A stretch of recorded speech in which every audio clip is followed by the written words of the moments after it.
السلام علیکم ورحمۃ اللہ وبرکاتہ۔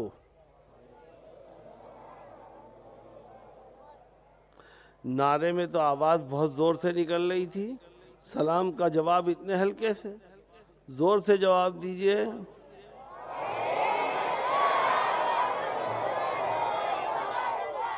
درود شریف پڑھ لو بھائی۔ اللہم صلی علی محمد وعلی آل محمد کما صلیت علی ابراہیم وعلی آل ابراہیم انک حمید مجید۔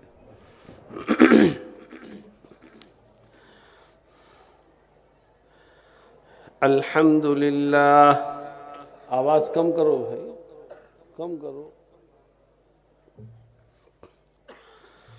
الحمدللہ نحمده ونستعینه ونستغفره ونؤمن به ونتوکل علیہ ونعوذ باللہ من شرور انفسنا ومن سیئات اعمالنا من يهده الله فلا مضل له ومن يضلله فلا هادي له ونشهد أن لا إله إلا الله وحده لا شريك له ونشهد أن سيدنا ونبينا وشفيعنا وسندنا ومولانا محمدا عبده ورسوله صلی اللہ تعالی علیہ وعلى آلہ وصحبہ وبارک وسلم۔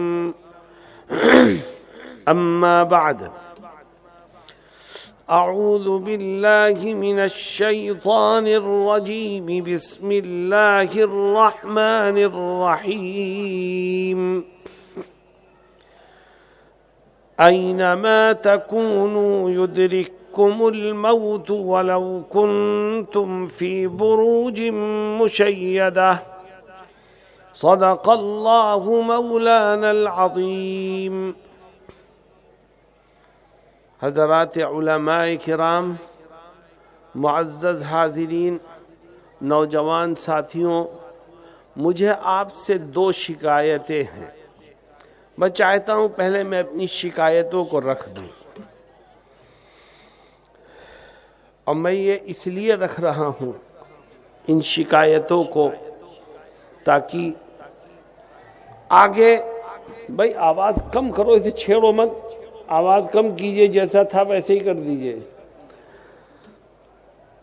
دو شکایتیں ہیں مجھے آپ سے، اور میں وہ آپ کے سامنے رکھنا چاہتا ہوں تاکہ دوبارہ اس کا اعادہ نہ ہو۔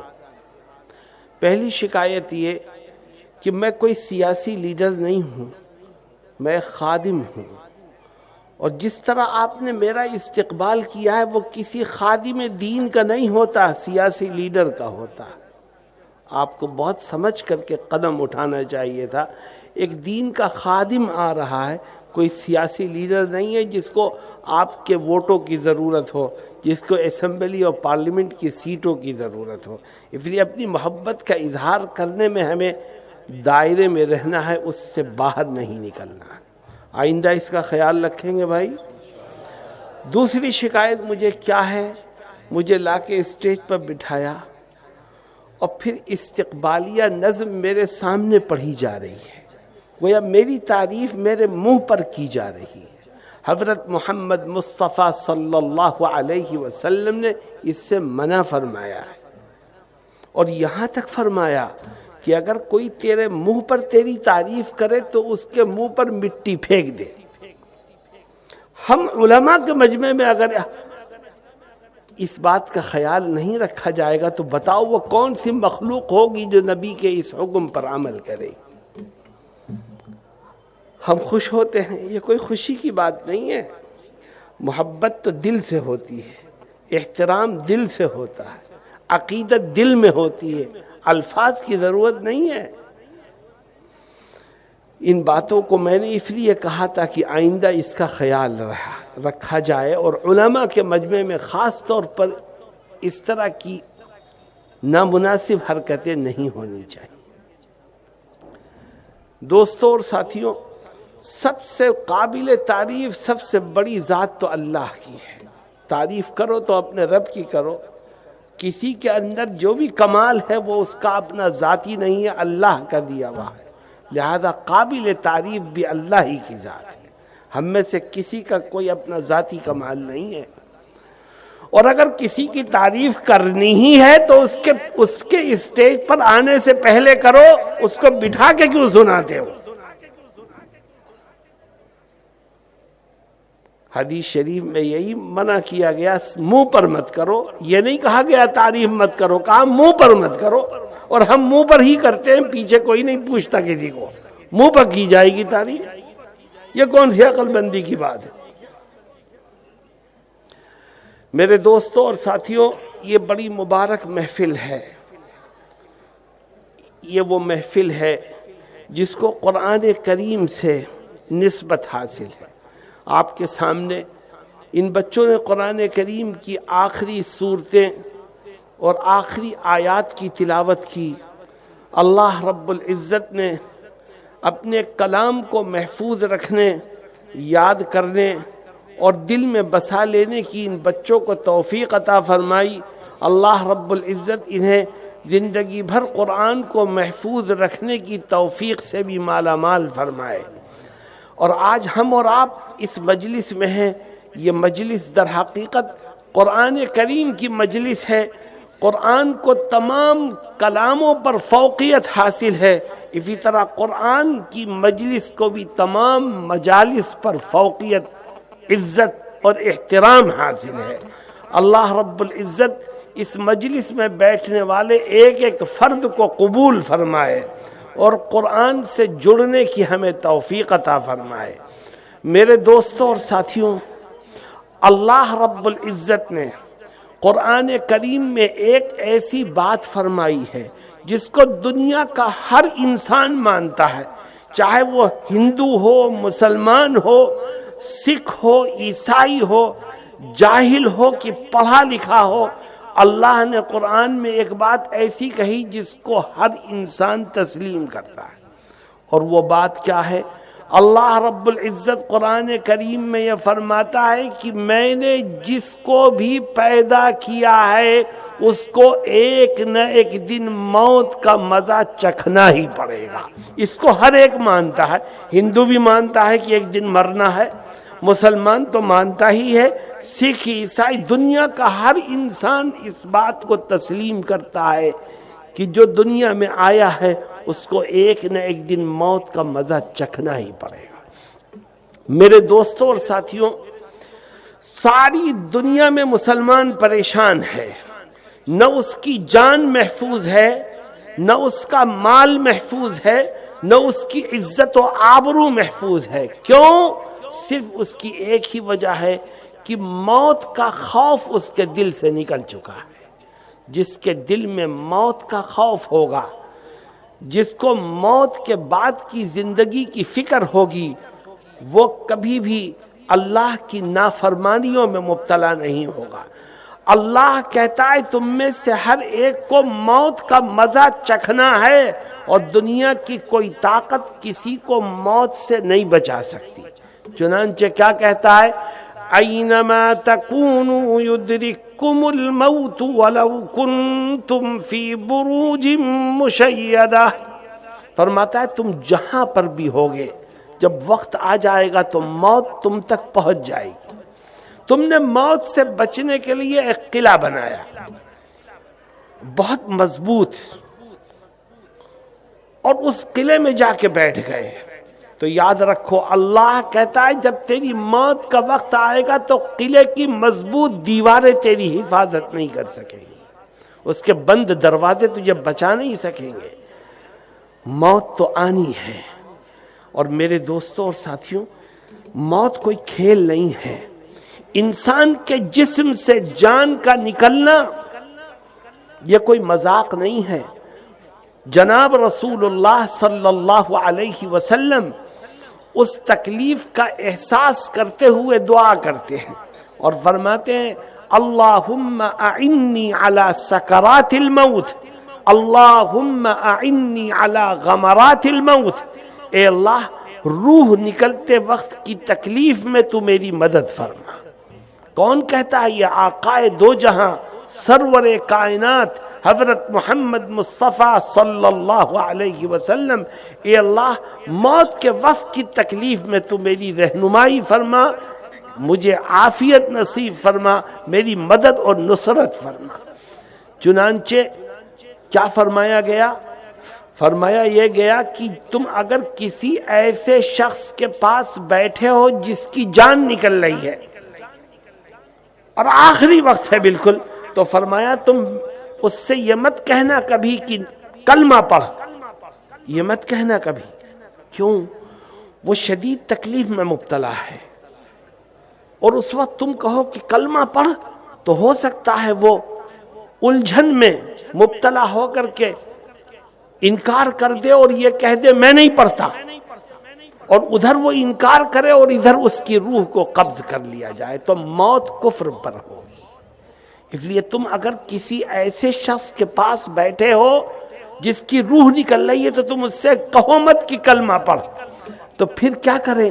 آقا فرماتے ہیں لقنوا موتاکم بلا الہ الا اللہ، تم اس سے مت کہو کہ کلمہ پڑھ، تم اس کے پاس بیٹھے ہو، تم دیکھ رہے ہو روح نکلنے والی ہے، سکرات میں وہ مبتلا ہے، آقا کہتے ہیں تم خود کلمہ پڑھنا شروع کر دو، ہو سکتا ہے تمہاری زبان سے کلمے کو سن کر کے خدا اس کو بھی پڑھنے کی توفیق عطا فرما دے، مگر تم اس سے مت کہو کہ کلمہ پڑھ، کیونکہ وہ شدید تکلیف میں مبتلا ہے۔ میرے دوستوں اور ساتھیوں، ہم سب کو اس مرحلے سے گزرنا ہے۔ کیوں بھائی گزرنا ہے کہ نہیں؟ ہم میں سے ہر ایک کو موت کا مزہ چکھنا ہے، ہم میں سے ہر ایک کا جنازہ اٹھنا ہے۔ جس کو موت کا مزہ چکھنا ہے اس کو اپنے نام کے نعرے میں کیا مزہ آ سکتا ہے؟ جس کو موت کا مزہ چکھنا ہے اس کے اوپر تم پھولوں کی برسات کرو، اسے کیا لطف آئے گا؟ ایک دن تو جنازہ اٹھنا ہے، ایک دن تو دنیا سے رخصت ہونا ہے۔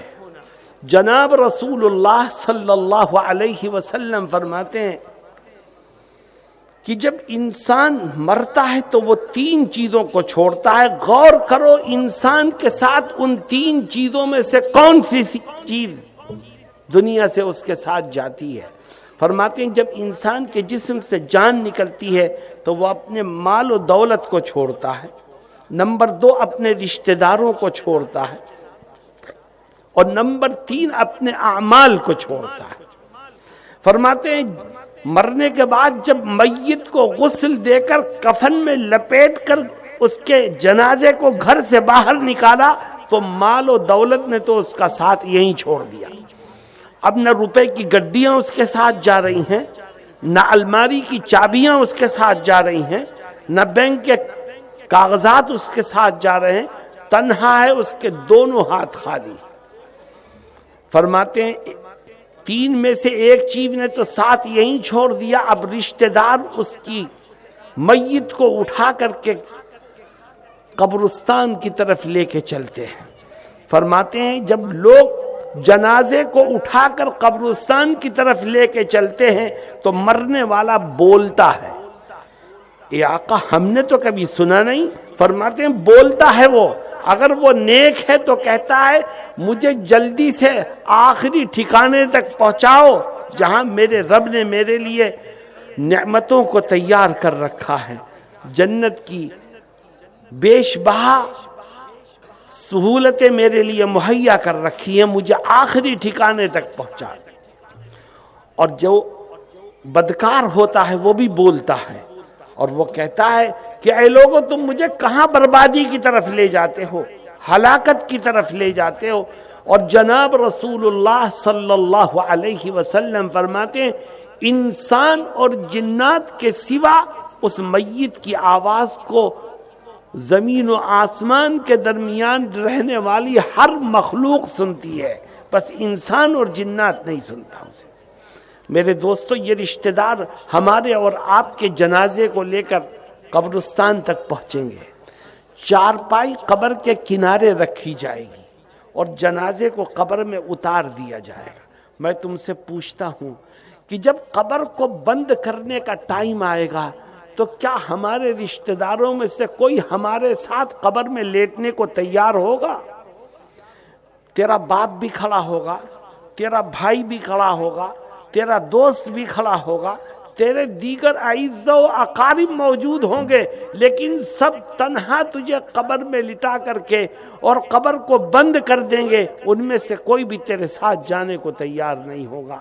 جناب رسول اللہ صلی اللہ علیہ وسلم فرماتے ہیں جیسے ہی تیری قبر بند ہوگی سمجھ لے تیرے رشتہ داروں نے بھی تیرا ساتھ یہاں چھوڑ دیا۔ اور یہ رشتہ دار کتنے خطرناک ہیں، جن کو خوش کرنے کے لیے تو نے ہر طرح کے گناہ کیے، نافرمانیاں کی، جب اسی کو قیامت کے دن پکڑا جائے گا اور اس کے اوپر جرم عائد کرتے ہوئے جہنم کا فیصلہ ہوگا تو یہ کیا کہے گا؟ فرماتے ہیں اللہ رب العزت یود المجرم لو یفتدی من عذاب یومئذ ببنیہ وصاحبته وأخیہ وفصیلته التي تؤویہ ومن فی الارض جميعا ثم ينجیہ کلا۔ مجرم کہے گا قیامت کے دن کہ اے خدا مجھے چھوڑ دے، میرے بدلے میں میری اولاد کو جہنم میں جھونک دے، اے خدا مجھے چھوڑ دے، میرے بدلے میں میرے بھائی بہنوں کو جہنم میں جھونک دے، اے خدا مجھے چھوڑ دے، میرے بدلے میں میری بیوی کو جہنم میں، ساری دنیا کو جہنم میں ڈال دے پر مجھے چھوڑ دے۔ اللہ کہے گا یہ نہیں ہو سکتا، جو مجرم ہے سزا بھی اسی کو ملے گی۔ میرے دوستو کوئی رشتہ دار کسی کے کام نہیں آئے گا۔ آج تم اولاد کے لیے گناہ کر رہے ہو، بیوی کو خوش کرنے کے لیے خدا کی نافرمانیاں کر رہے ہو، کل کوئی کسی کے کام نہیں آئے گا۔ جناب رسول اللہ صلی اللہ علیہ وسلم فرماتے ہیں جب قبر بند ہو گئی تیرے رشتہ داروں نے بھی تیرا ساتھ چھوڑ دیا، اب کیا ہوگا؟ سنو آگے کی بات۔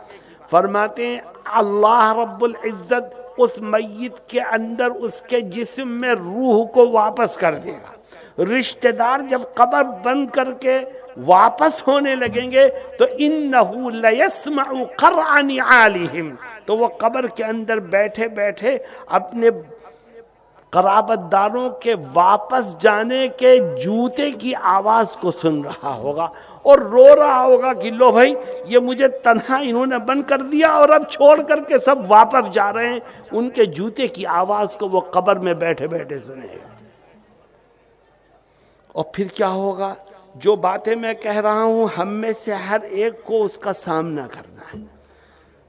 دیکھو مال و دولت نے تو پہلے ہی ساتھ چھوڑ دیا اور رشتہ دار بھی تجھے قبر کی تنگ و تاریک کوٹھری میں تنہا چھوڑ کے چلے گئے، اب کیا ہوگا؟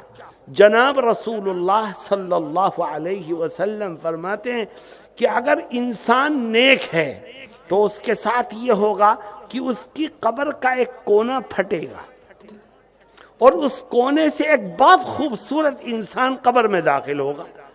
وہ مرنے والا اسے دیکھ کے چونکے گا، سوچے گا سارے رشتہ دار چلے گئے انہوں نے تو ساتھ دیا نہیں، یہ کون شخص میری قبر میں آ گیا؟ وہ کہے گا اسے دیکھ کر کے کہ تو ہے کون؟ اتنا حسین و جمیل چہرہ تو میں نے آج تک دیکھا نہیں، تو میری قبر میں کیسے آ گیا؟ وہ کہے گا انا عملک الصالح، کہے گا میں کوئی اور نہیں ہوں، دنیا میں جو تو نے نیکیاں کی تھی خدا نے آج ان نیکیوں کو میری شکل میں بنا کر کے تیرے سامنے پیش کر دیا، اب میں ہمیشہ تیرے ساتھ رہوں گا اور ہر مشکل میں تیری مدد کروں گا۔ دیکھو نیکیاں کام آ رہی ہیں، نہ مال و دولت کام آ رہا ہے نہ رشتہ دار کام آ رہے ہیں۔ فرماتے ہیں اگر وہ مرنے والا بدکار ہے، یہ نیک انسان اپنی نیکیوں کو دیکھے گا ایک خوبصورت انسان کی شکل میں اس خوبصورت انسان کے آنے کے بعد اللہ اس کی قبر کو جنت کے باغ میں تبدیل فرما دے گا. یہ نیک انسان ہے, اس کی قبر کشادہ ہو جائے گی, روشن ہو جائے گی, اور جنت کی طرف اس کی کھڑکیاں کھل جائیں گی. اور اگر وہ مرنے والا بدکار تھا, گناہگار تھا, تو اس کی قبر کا بھی ایک حصہ ٹوٹے گا, اور ایک شخص اس کی قبر میں بھی داخل ہوگا. آقائے دو جہاں سرور کائنات حضرت محمد مصطفیٰ صلی اللہ علیہ وسلم فرماتے ہیں کہ اس کی قبر میں جو شخص داخل ہوگا وہ انتہائی بدشکل اور ڈراؤنی صورت کا ہوگا. وہ انسان گھبرائے گا, ڈر کے مارے اس کی حالت خراب ہوگی, کہے گا تو کون ہے, میری قبر میں کیسے آ گیا, میں نے آج تک تیری جیسی ڈراؤنی شکل دیکھی نہیں. وہ کہے گا انا عملک الخبیث, میں کوئی اور نہیں ہوں, تو نے دنیا میں جو پاپ کیے ہیں, جو گناہ کیے ہیں, آج خدا نے ان گناہوں کو میری شکل میں بنا کر تیرے اوپر مسلط کر دیا, اب دیکھ میں تجھے کتنا پریشان کرتا ہوں. پھر اس کی قبر کو جہنم کے گڑھے میں تبدیل کر دیا جائے گا. اور جناب رسول اللہ صلی اللہ علیہ وسلم فرماتے ہیں کہ اس کی قبر تنگ ہونے لگے گی, دونوں دیواریں قبر کی سمٹنے لگیں گی, سمٹتے سمٹتے سمٹتے اتنی مل جائیں گی کہ ایک طرف کی پسلیاں دوسری طرف کی پسلیوں میں اس طرح گھس جائیں گی. بتاؤ انسان بھاگ کے جائے گا تو کہاں جائے گا؟ میرے دوستوں, میں ایک سوال کرتا ہوں, دل پر ہاتھ رکھ کے اس کا جواب دینا, چونکہ تمہاری زبان سے جو جواب نکلے گا وہ تمہارا رب سنے گا. میں یہ پوچھنا چاہتا ہوں کہ یہ بتاؤ کہ تم اپنی قبر کو جنت کا باغ بنانا چاہتے ہو کہ نہیں؟ زور سے بولو بھائی. کیا تم اپنی قبر میں ایک اچھا ساتھی اپنے ساتھ اللہ کی طرف سے حاصل کرنا چاہتے ہو کہ نہیں؟ اگر تم یہ چاہتے ہو کہ خدا تمہاری قبر کو جنت کا باغ بنا دے اور تمہیں قبر میں ایک اچھا ساتھی نصیب فرمائے, تو اس کے لیے زندگی میں کچھ کرنا پڑے گا. کیونکہ کرنے کو تیار ہو بھائی؟ کیا کرنا ہوگا؟ صرف 5 کام ہیں. جس نے یہ 5 کام کر لیے دنیا کی زندگی میں, خدا اس کو اس کی قبر میں ایک اچھا ساتھی نصیب فرمائے گا اور اس کی قبر کو جنت کے باغ میں تبدیل کر دے گا. وہ 5 کام کیا ہیں؟ آج میں ایک ایک کر کے وہ 5 کام آپ کے سامنے ذکر کروں گا, مگر میری ایک شرط ہے, اور شرط یہ ہے کہ یہ عہد کرو کہ انشاءاللہ جو کچھ سنیں گے اس پر عمل کی کوشش کریں. سب سے پہلا کام, اگر یہ چاہتے ہو کہ خدا تمہاری قبر کو جنت کا باغ بنا دے اور قبر میں تمہیں ایک اچھا ساتھی نصیب فرمائے, تو 5 کام کرو. اس میں سے پہلا کام یہ ہے کہ آج سے اس بات کا عہد کر لو کہ انشاءاللہ روز آنا 5 وقت کی نماز پابندی سے پڑھتے رہیں گے. جو روزانہ 5 وقت کی نماز پابندی سے پڑھتے پڑھتے دنیا سے جائے گا, خدا اس کی قبر کو جنت کے باغ میں تبدیل کر دے گا اور اس کو قبر میں اچھا ساتھی نصیب فرمائے گا. اتنا بڑا مجمع ہے, لیکن اس مجمع میں میں افسوس اور دکھ کے ساتھ یہ کہتا ہوں, اس مجمع میں بہت سے لوگ ایسے ہیں جو صرف جمعے کی نماز پڑھتے ہیں, بقیہ کوئی نہیں پڑھتے. اور اس مجمع میں بہت سے لوگ ایسے ہیں جو نماز پڑھتے ہیں, روزانہ پڑھتے ہیں, لیکن تحقیق کرو تو پتہ چلے گا کسی دن 2 پڑھ لی 3 چھوڑ دی, کسی دن 3 پڑھ لی 2 چھوڑ دی, کبھی عشاء چھوڑ دی, کبھی فجر میں پڑھے سو رہے.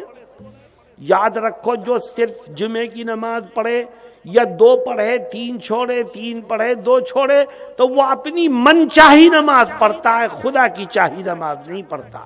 جب جی چاہتا ہے تو پڑھ لیتا ہے, جب جی نہیں چاہتا تو نہیں پڑھتا. اس کی نماز اس کے منہ پر مار دی جائے گی, وہ قبولیت کے درجے کو نہیں پہنچے گی.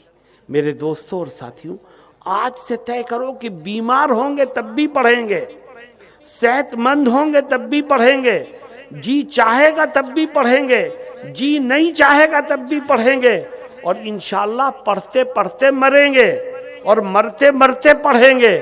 میں تمہیں یقین دلاتا ہوں کہ تم اگر 5 وقت کی نماز اس طرح پابندی سے پڑھو گے تو اللہ تمہاری قبر کو جنت کے باغ میں تبدیل فرما دے گا۔ کیوں بھائی؟ اس پر عمل کرو گے انشاءاللہ۔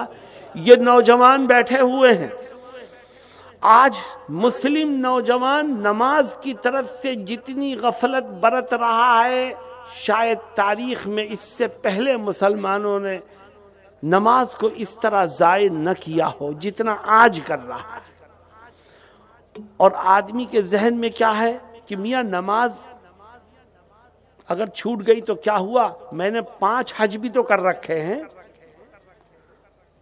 میں 10 عمرہ کر چکا ہوں، دین کے بہت سے کاموں میں حصہ لیتا ہوں، نماز اگر چھوٹ گئی تو کیا ہوا؟ جناب رسول اللہ صلی اللہ علیہ وسلم ایسے ہی لوگوں کا دماغ درست کرنے کے لیے فرماتے ہیں اول ما یحاسب یوم القیامت الصلاۃ، کہ کل میدان محشر میں سب سے پہلے جو حساب ہوگا وہ نماز کا ہوگا۔ فرشتہ کہے گا یہ بتا کتنی نمازیں پڑھ کے آیا، اور وہاں کھڑے ہو کے کوئی شخص کہنے لگے بھئی نماز کو چھوڑو میں نے 10 حج کیے ہیں، فرشتہ کہے گا حج ایک طرف رکھ، پہلے یہ بتا نمازیں کتنی پڑھی۔ صاحب میں نے 10 رمضان کے روزے رکھے ہیں، روزے ایک طرف رکھ، پہلے بتا نمازیں کتنی پڑھی ہیں۔ اول ما یحاسب یوم القیامہ، سب سے پہلے حساب نماز کا ہوگا۔ اور آگے جناب رسول اللہ صلی اللہ علیہ وسلم فرماتے ہیں جس کی نمازیں صحیح نکل آئیں تو اللہ رب العزت اس کے لیے آخرت کی آگے کی منزلوں کو آسان فرما دے گا، اور جو نماز میں پھنس گیا تو وہ دھکے ہی کھائے گا، کامیاب نہیں ہو سکے گا۔ میرے دوستو، یہ زندگی کے لمحات ہمیں ملے ہیں، تم یہاں عہد کرو بیٹھ کر کہ اے خدا روز آنا 5 وقت کی نماز پابندی سے پڑھوں گا، اور عہد کرنے والوں میں سے اگر عہد کرنے والوں میں سے کوئی شخص فجر سے پہلے فوت ہو جائے تو خدا اس کا نام نماز پڑھنے والوں کی فہرست میں شامل کر دے گا۔ تو نے عہد تو کیا ہے، تجھے موقع نہیں مل سکا، موقع ملتا تو پڑھتا، اس لیے دل سے عہد کرو کہ میں پڑھوں گا انشاءاللہ۔ نمبر 2، اگر یہ چاہتے ہو کہ خدا تمہاری قبر کو جنت کے باغ میں تبدیل کرے اور قبر میں تمہیں ایک بہترین ساتھی نصیب فرمائے تو 5 کام کرو، اس میں سے دوسرا کام، وہ دوسرا کام یہ ہے کہ آج سے اس بات کا عہد کر لو کہ زندگی کے آخری سانس تک جب کسی کا کوئی حق میری طرف نکلے گا تو میں ایک ایک پیسے کا حساب کر کے اس کے حق کو ادا کر دوں گا۔ جو انسانوں کے حق کو ادا کر کے دنیا سے جائے گا، اللہ اس کے قبر کو جنت کے باغ میں تبدیل کر دے گا، اور جس نے انسانوں کا حق مارا ہو، یاد رکھو اس کی کوئی عبادت خدا کی پکڑ سے اس کو بچانے میں کامیاب نہیں ہو سکے گی۔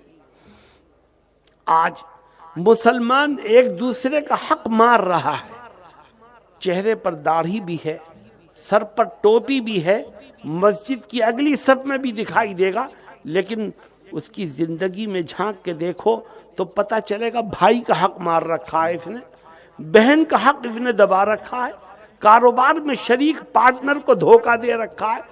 تو اپنے پارٹنر کو دھوکہ نہیں دیتا، تو اپنے آپ کو دھوکہ دیتا ہے۔ میرے دوستو، میں تم سے پوچھوں اور مجھے بتانا ہاں یا نہ میں کہ آج مسلمان کا یہ حال ہو گیا ہے کہ باپ کو مرے ہوئے ابھی 1 ہفتہ بھی نہیں گزرتا، اس کا کفن بھی میلا نہیں ہوتا، اور اولاد میں جائیداد کے جھگڑے شروع ہو جاتے ہیں۔ کیوں بھائی؟ ہوتا ہے نہیں ہوتا ایسا؟ کیوں ہوتا ہے؟ ایک ہی وجہ ہے اس کی کہ ہر ایک اپنا حق لینا چاہتا ہے، کوئی بھی دوسرے کے حق کو ادا نہیں کرنا چاہتا۔ حالانکہ انسان یہ بھول جاتا ہے کہ کل میدان محشر میں خدا اس سے یہ نہیں پوچھے گا کہ تو نے اپنے حق کو کیوں نہیں لیا، خدا پوچھے گا تو یہ پوچھے گا کہ تو نے دوسرے کے حق کو ادا کیوں نہیں کیا۔ میرے دوستوں اور ساتھیوں، انسان بے ایمانی کر رہا ہے اور دیندار بھی بننے کی کوشش کرتا ہے، دوسرے کا حق بھی مار رہا ہے اور حج پر حج بھی کر رہا ہے، بے ایمانی بھی کر رہا ہے، اور مسجدوں مدرسوں میں پیسہ بھی لگا رہا ہے، اور یہ سوچتا ہے کہ میری یہ نیکیاں میرے گناہ کو دھو دیں گی۔ حق تلفی کا گناہ ایک ایسا گناہ ہے کہ دنیا کی کوئی نیکی تیرے اس گناہ کو دھونے میں کام نہیں آئے گی۔ میرے دوستوں اور ساتھیوں، میں آپ کو ایک واقعہ سناتا ہوں کہ دیکھو نیکیاں ایک طرف دھری کی دھری رہ گئی، انسان کی دنیا سے امانت میں خیانت کر کے گیا تھا، حق تلفی کر کے گیا تھا، تو اس کی کوئی نیکی اسے خدا کے پکڑ سے نہیں بچا سکی۔ حدیث شریف میں ایک واقعہ ذکر کیا گیا ہے کہ جناب رسول اللہ صلی اللہ علیہ وسلم ایک مرتبہ جہاد کے سفر پر روانہ ہوئے۔ آپ کے ساتھ آپ کا ایک خادم بھی تھا۔ کس کا خادم؟ خادم رسول اللہ صلی اللہ علیہ وسلم، اللہ کے نبی کا خادم۔ ایک جگہ پڑاؤ ہوا اور اللہ کے نبی علیہ السلام کے لیے خیمہ لگا دیا گیا۔ آپ خیمے میں تشریف فرما تھے۔ وہ خادم کسی کام سے باہر گیا، دشمن کی طرف سے تیر آیا، اس کی کنپٹی پر لگا، وہ شہید ہو گیا۔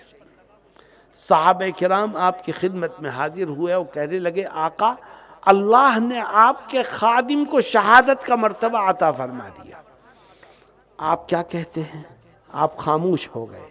پھر فرمانے لگے تم مجھے اس کی شہادت کی خوشخبری دے رہے ہو، لیکن حقیقت تم نہیں جانتے، حقیقت سے تو میں واقف۔ صحابہ نے کہا حضور حقیقت کیا ہے؟ تو جناب رسول اللہ صلی اللہ علیہ وسلم فرماتے ہیں کہ اس غلام سے، اس خادم سے ایک گناہ ہوا تھا، اور وہ گناہ یہ ہوا تھا کہ ایک جگہ مال غنیمت کو جمع کر کے رکھا گیا تھا، اور اس سے کہا گیا تھا تو اس کی حفاظت کر، یہ مجاہدین کا حق ہے۔ اس مال میں ایک بہت قیمتی اور حسین چادر تھی جو اس غلام کو پسند آ گئی تھی۔ آقا فرماتے ہیں اس نے اس مال میں سے وہ چادر نکال لی، امانت میں خیانت کی تھی، مجاہدین کی حق تلفی کی تھی۔ آقا فرماتے ہیں تم مجھے اس کی شہادت کی خوشخبری دے رہے ہو، میں دیکھ رہا ہوں کہ وہ چادر جو اس نے مال غنیمت میں سے نکالی تھی آج آگ بن کر کے اس کے جسم پر لپٹی ہوئی ہے۔ ذرا اس کی نیکیوں کو دیکھو، یہ کون ہے؟ اللہ کے نبی علیہ السلام کا خادم ہے۔ کون سے سفر پر تھا؟ جہاد کے سفر پر تھا۔ کون سی موت آئی؟ شہادت کی موت آئی۔ لیکن یہ ساری نیکیاں ایک طرف، امانت میں خیانت کر کے گیا تھا، حق تلفی کا گناہ کر کے گیا تھا۔ جناب رسول اللہ صلی اللہ علیہ وسلم فرماتے ہیں کوئی نیکی اس کے کام نہیں آ رہی ہے، وہ چادر آگ بن کر کے اس کے جسم پر لپٹی ہوئی ہے۔ میرے دوستوں اور ساتھیوں، آپ میں سے کسی کی طرف کسی کا حق نکل رہا ہو تو اللہ کو گواہ بنا کر پکا عہد کر لو کہ اے خدا پہلی فرصت میں اس کو ادا کر دوں گا۔ کیوں بھائی کر دو گے انشاءاللہ؟ حق گردن پر لے کر قبر میں مت جاؤ، ورنہ تو یاد رکھو مغفرت کے دروازے بند ہو جائیں گے اور قبر جنت کے باغ میں تبدیل نہیں ہوگی۔ اللہ ہم سب کو اس کی فکر نصیب فرمائے۔ ہم میں سے بہت سے لوگ وہ ہیں جو عبادت میں تو بہت آگے دکھائی دیتے ہیں، لیکن معاملات کو صاف کرنے کی فکر ان کے ذہن و دماغ سے نکل چکی ہوتی ہے۔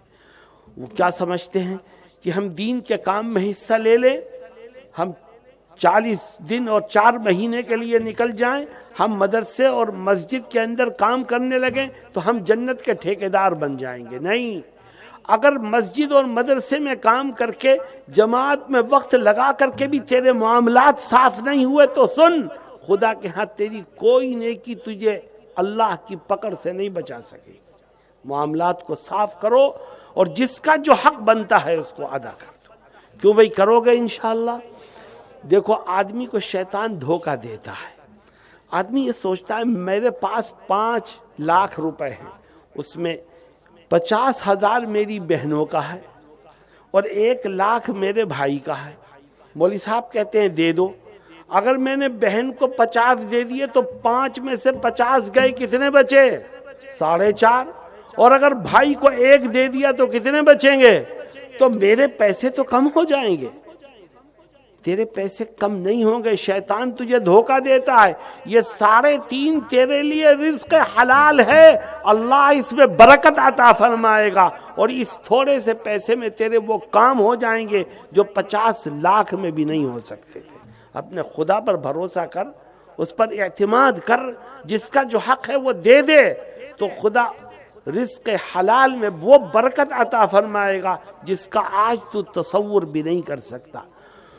وَيَرْزُقُهُ مِنْ حَيْثُ لَا يَحْتَسِبُ وَمَنْ يَتَوَكَّلْ عَلَى اللَّهِ فَهُوَ حَسْبُهُ إِنَّ اللَّهَ بَالِغُ أَمْرِهِ قَدْ جَعَلَ اللَّهُ لِكُلِّ شَيْءٍ قَدْرًا۔ اللہ کہتا ہے مجھ پر بھروسہ کر، میں تجھے ان راہوں سے رزق عطا کروں گا جن کا خیال بھی تیرے ذہن میں نہیں آیا ہوگا۔ حرام کو لات مار۔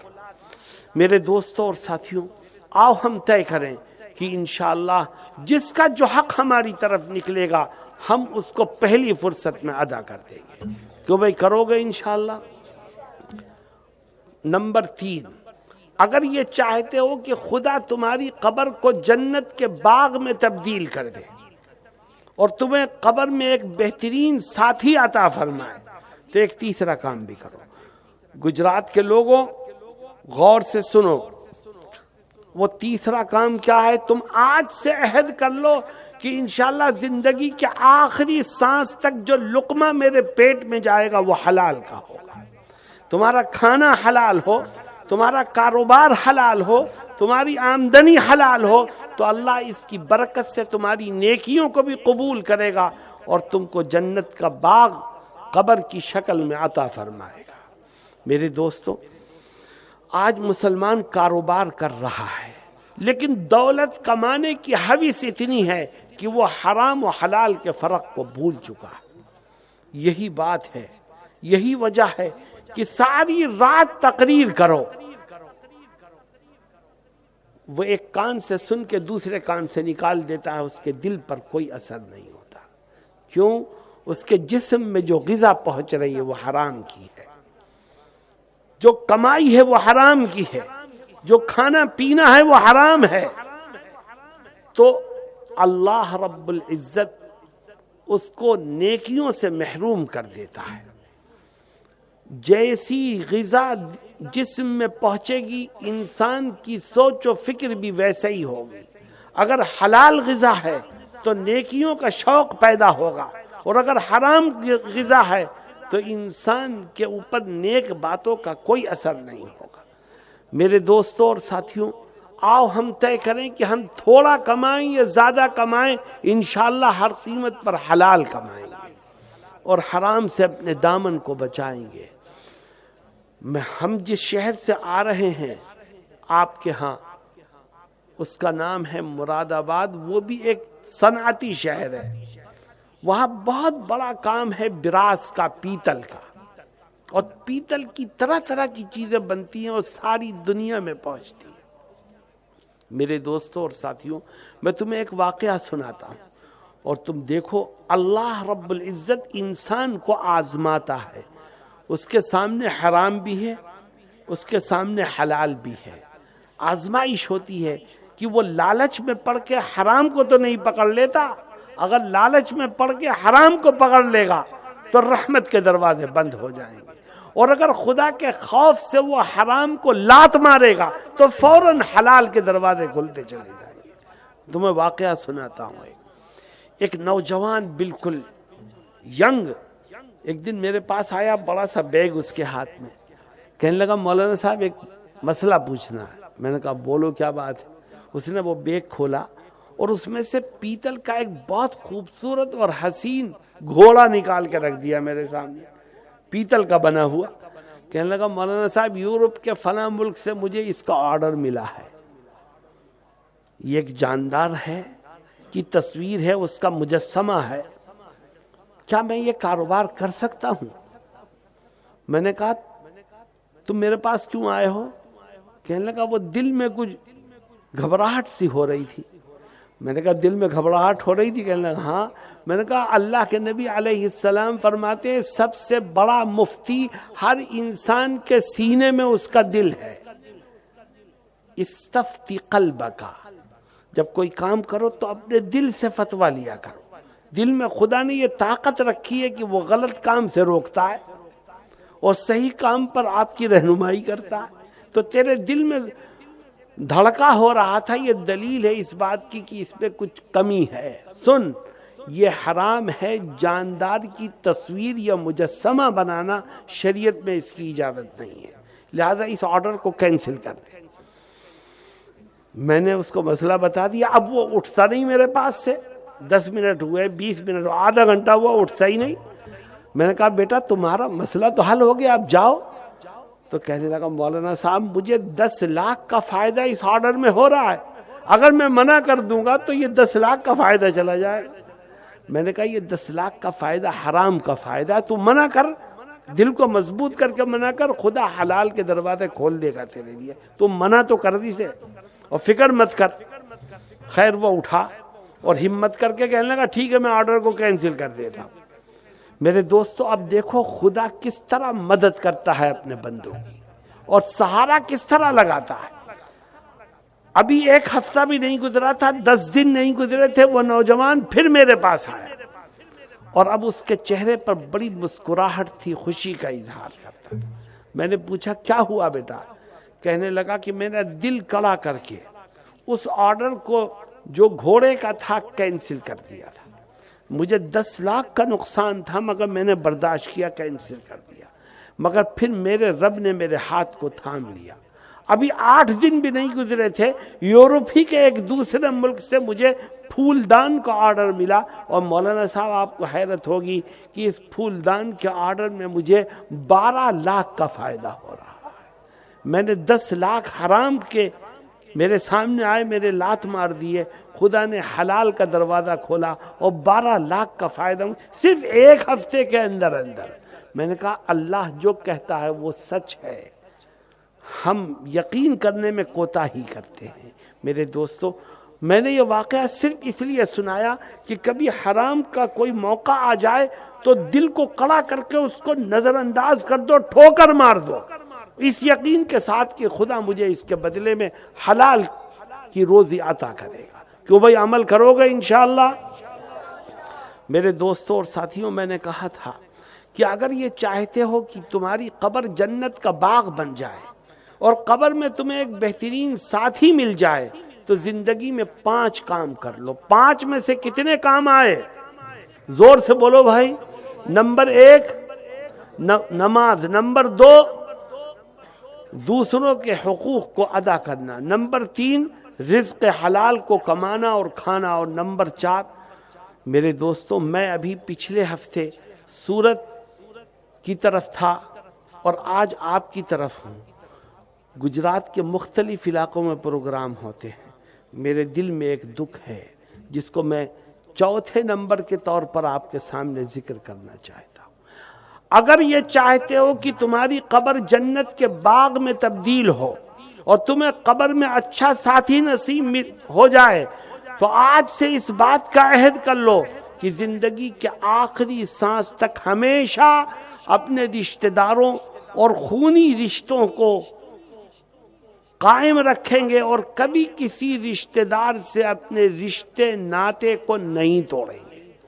جو آدمی زندگی کے آخری سانس تک صلہ رحمی کرے اور اپنے رشتہ داروں کے ساتھ اپنے تعلقات کو باقی رکھے، تلخیوں کو برداشت کرے، ان کی الٹی سیدھی باتوں کو برداشت کرے، ان کے ناروا سلوک کو برداشت کرے مگر تعلق کو نہ توڑے اور صلہ رحمی کرتے کرتے دنیا سے جائے گا، خدا اس کی قبر کو جنت کے باغ میں تبدیل فرما دے گا اور اس کو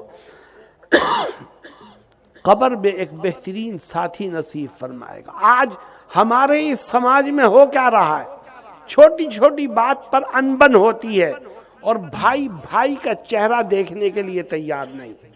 بھائیوں کا تعلق اپنی بہنوں سے ختم، رشتہ داروں میں ایک دوسرے سے نفرت، بغض و عناد، کوئی کسی کے مرنے اور جینے میں شریک ہونے کو تیار نہیں.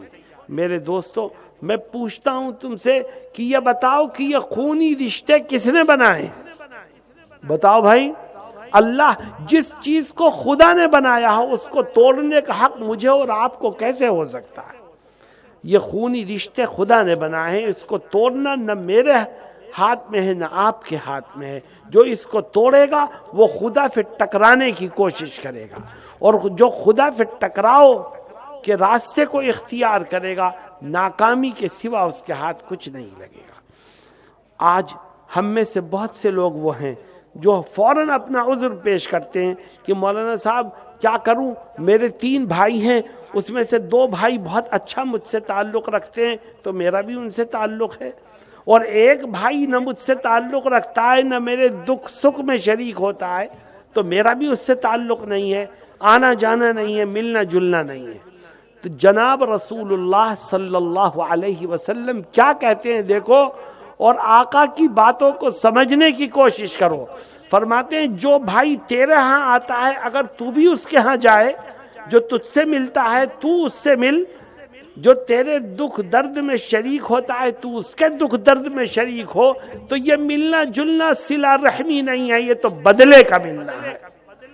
صلہ رحمی تو یہ ہے کہ جو بھائی تیرے ہاں نہیں آتا تو اس کے ہاں بھی جا، جو تجھ سے نہیں ملتا تو اس سے بھی مل، جو تیرے کام نہیں آتا تو اس کے بھی کام آ، یہ ہے صلہ رحمی۔ اور آج مسلمان نے اس صلہ رحمی کو چھوڑ دیا ہے۔ میرے دوستوں اور ساتھیوں، جتنے لوگ یہاں بیٹھے ہیں، یہ جہاں تک میری آواز جا رہی ہے، اگر رشتہ داروں سے لڑائی جھگڑے ہیں، اختلافات ہیں، تو یہ عہد کرو کہ اے خدا میں صبح ہوتے ہی پہلی فرصت میں جا کر سلام دعا کر کے اپنے اختلاف کو ختم کر دوں گا، کیونکہ کسی کو نہیں پتا کہ وہ اگلے دن کا سورج دیکھ سکے گا یا نہیں دیکھ سکے گا۔ موت کا فرشتہ تو خدا کے حکم کے انتظار میں۔ میرے دوستوں اور ساتھیوں، رشتہ داروں کے ساتھ حسن سلوک کرو، ان کی طرف سے آنے والی پریشانیوں کو، گستاخیوں کو، مصائب کو برداشت کرو، مگر تعلقات کو توڑو مت۔ کس کے لیے؟ صرف اپنے رب کی رضا کے لیے۔ تو خدا تمہاری قبر کو جنت کے باغ میں تبدیل کرے گا، اور قبر میں بہترین ساتھی تمہیں نصیب فرمائے گا۔ کیوں بھائی؟ اس پر عمل کرو گے انشاءاللہ۔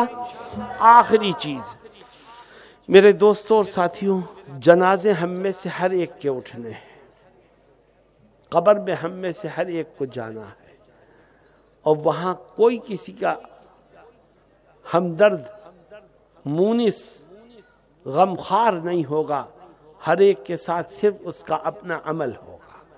اگر چاہتے ہو کہ اچھے عمل کی شکل میں تمہیں ایک ساتھی وہاں ملے اور اللہ تمہاری قبر کو جنت کے باغ میں تبدیل کرے، تو ایک 5واں کام بھی کرو، اور وہ 5واں کام یہ ہے کہ آج سے طے کر لو کہ زندگی کے ہر قدم پر آخری سانس تک نبی کریم صلی اللہ علیہ وسلم کی ایک ایک سنت کو زندہ کروں گا۔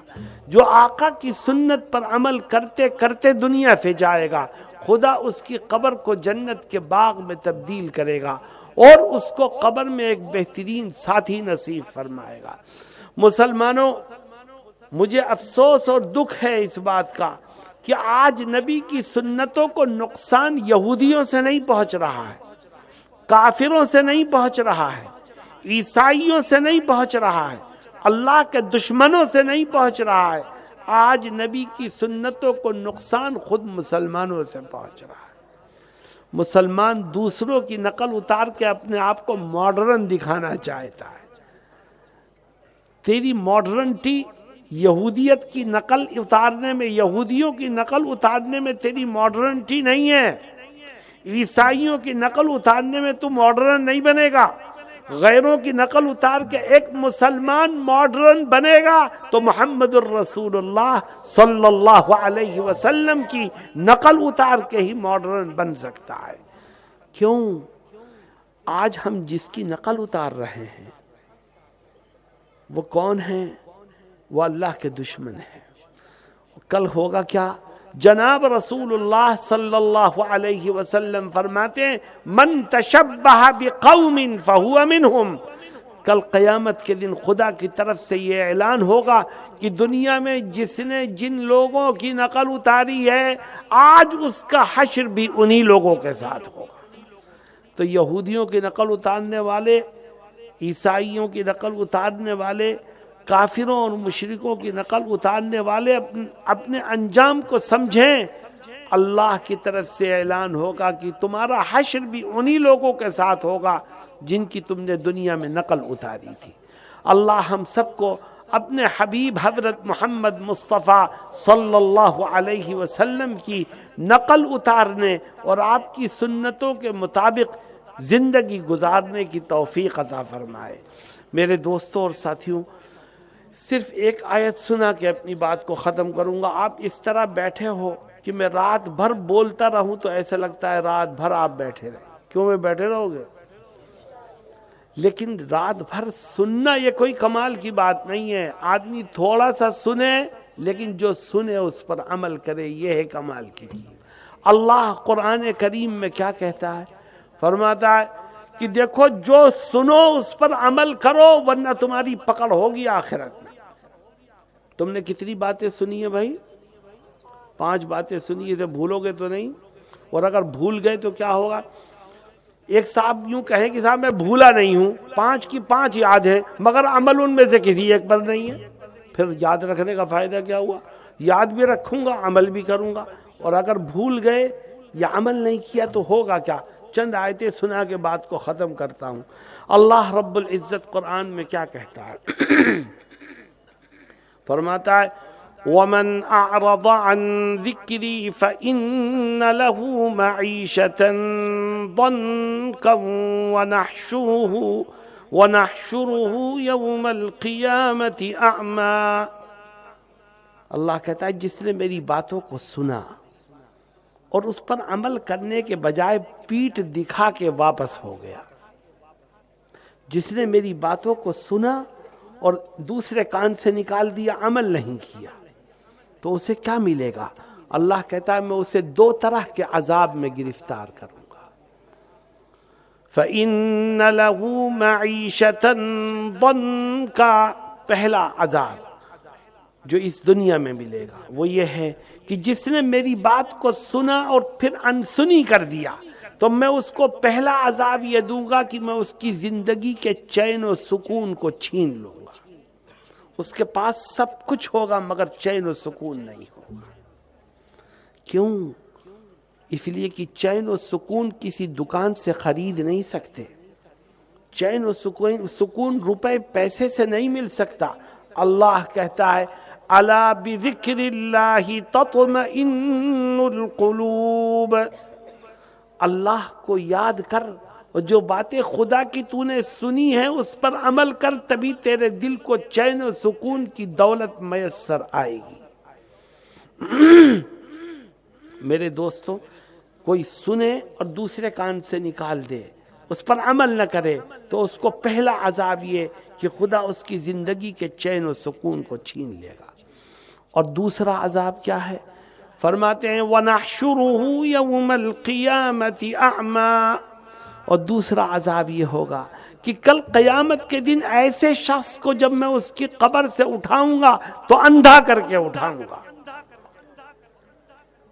میرے دوستوں، وہ اندھا شخص گرتے پڑتے سہارا لیتے کسی طرح سے خدا کے دربار میں پہنچے گا اور خدا سے شکایت کرے گا۔ خدا اس کی شکایت کو بھی ذکر کرتا ہے اور اپنے جواب کو بھی ذکر کرتا ہے۔ وہ شکایت کیا کرے گا؟ کہے گا قال رب لم حشرتنی اعمی وقد كنت بصیرا، اے رب میں دنیا میں تھا تو میری آنکھیں روشن تھیں، میں ہر چیز کو دیکھ سکتا تھا، اے خدا آج تو نے مجھے قبر سے اٹھایا تو اندھا کر کے کیوں اٹھایا؟ قال رب لم حشرتنی اعمی وقد كنت بصیرا، اللہ جواب میں کیا کہے گا؟ فرماتا ہے میں کہوں گا اس سے قال كذلك اتتك آیاتنا فنسیتها وكذلك اليوم تنسى، اللہ کہے گا یہ بات ٹھیک ہے کہ تیری آنکھیں دنیا میں روشن تھیں تو ہر چیز کو دیکھ سکتا تھا، لیکن تیرے اندر ایک خرابی تھی کہ تیرے سامنے میری باتوں کو پیش کیا جاتا تھا، میری تعلیمات کو رکھا جاتا تھا، میرے احکامات کو بیان کیا جاتا تھا، اور تو عمل کرنے کے بجائے ایک کان سے سن کے دوسرے کان سے نکال دیتا تھا۔ اللہ کہے گا کل دنیا میں تو نے مجھے بھلایا، آج میں تجھ کو بھلا دیتا ہوں۔ میرے دوستو، کل قیامت کے دن اگر خدا بھلا دے تو بتاؤ وہ کون سا در ہوگا جہاں جا کر انسان رحم و کرم کی بھیک مانگے گا۔ اس لیے میرے دوستوں اور ساتھیوں، یہ طے کرو کہ جو 5 باتیں ہم نے سنی ہیں اس پر عمل کریں گے انشاءاللہ۔ اللہ رب العزت ہماری اس محفل کو، مجلس کو قبول فرمائے، اور ان بچوں کی محنتوں کو، اور ان کے ماں باپ کی محنتوں کو، ان کے اساتذہ کی محنتوں کو بھی قبول فرمائے، اور قرآن کریم پر عمل کرنے کی ہم سب کو توفیق